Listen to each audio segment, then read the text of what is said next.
Sticking with crypto this morning, our Becky Quick caught up with Berkshire's Vice Chairman Charlie Munger, longtime crypto skeptic, and joins us now with some of the highlights. Becky, I wasn't sure he would be able to find new ways to talk about crypto, but you got it out of him. Well, he's a pretty creative guy. You know that he hasn't liked crypto, hasn't liked it for a long time. He's called it evil. He's called it rat poison. He's even compared it earlier this year to venereal disease. And if you wonder if the debacle at FTX is making him like it anymore, well, you might be right if you thought, no, that is not the case. It's not just crypto that he's concerned with, but it's also a lot of the big name investors that we're very familiar with, names like Sequoia that got involved with FTX. That's where he's focusing some of his ire today, too. It pains me that in my own country, I see people that were once regarded as very reputable people helping these things exist, promoting their use and so forth. This is a very, very bad thing. The country did not need a currency that's good for kidnappers and so on.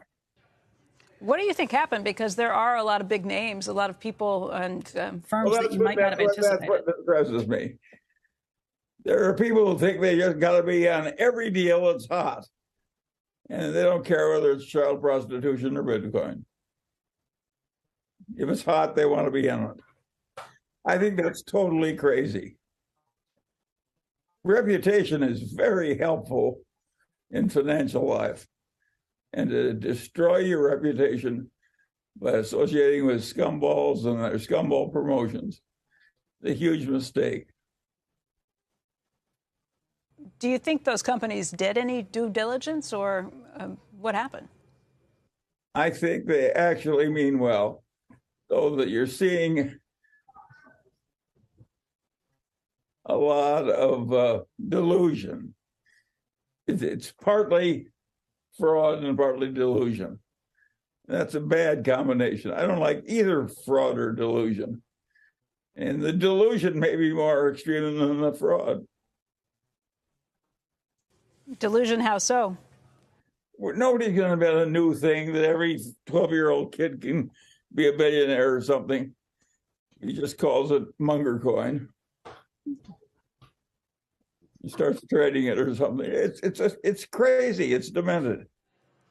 Now, Munger did say that there was an underlying sexiness to the whole thing, a good idea underneath it. This idea, he said, that a lot of people got dragged in by the computer science aspect of it all. But he says it's a lot easier to take a good idea to wretched excess than it is a bad idea. That's something Ben Graham taught years and years ago, and he referenced Ben Graham and citing that and talking about some of those issues.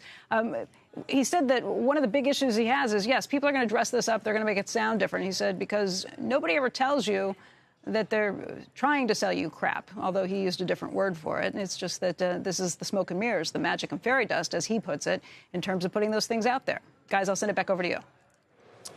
Becky, did he have any thoughts about whether or not the entire collapse could be siloed or would offer elements of contagion to other parts of the financial industry? I asked him that. He said, when you see a decline in society, it doesn't come all at once. It takes long periods of time, like it did in Rome and other places. So I don't think he's willing to make a bet to say that it all goes away immediately based on this. But yeah, he doesn't think it's for the good of society, shall we say. Becky, great conversation, great reporting, Thanks, as guys. always. Thank you for bringing it to us. Becky Quick.